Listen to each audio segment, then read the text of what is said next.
ದೊಡ್ಡ ಮನೆಯಲ್ಲಿ ಕ್ಯಾಪ್ಟನ್ ಆದರೂ ಎಲ್ಲ ನಿಯಮಗಳನ್ನು ಪಾಲನೆ ಆಗುವಂತೆ ನೋಡಿಕೊಳ್ಳಬೇಕು.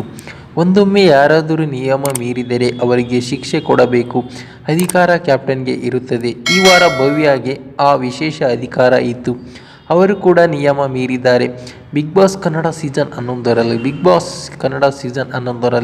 ಭವ್ಯ ಗೌಡ ಅವರು ಉತ್ತಮ ಆಟ ಪ್ರದರ್ಶನ ನೀಡುತ್ತಿದ್ದಾರೆ.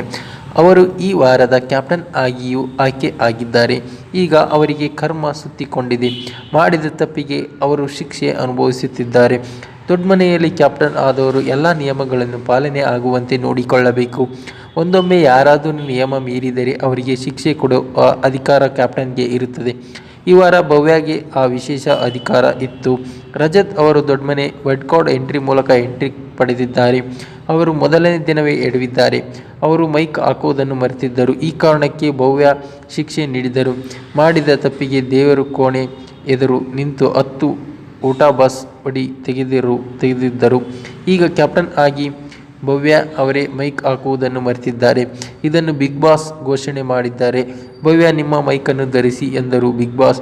ಈ ವಿಚಾರ ಕೇಳುತ್ತಿದ್ದಂತೆ ಇಡೀ ಮನೆಯವರು ಕಿವಿ ನೆಟ್ಟಗಾಗಿದೆ. ಭವ್ಯ ಗೌಡ ಅವರನ್ನು ದೇವರ ಮನೆಯ ಎದುರು ಕರೆಸಿ 10 ಊಟ ಬಸ್ ತೆಗೆಸಲಾಗಿದೆ. ಕರ್ಮ ಯಾರನ್ನೂ ಬಿಡುವುದಿಲ್ಲ ಎಂದು ಅನೇಕರು ಮಾತನಾಡಿಕೊಂಡಿದ್ದಾರೆ.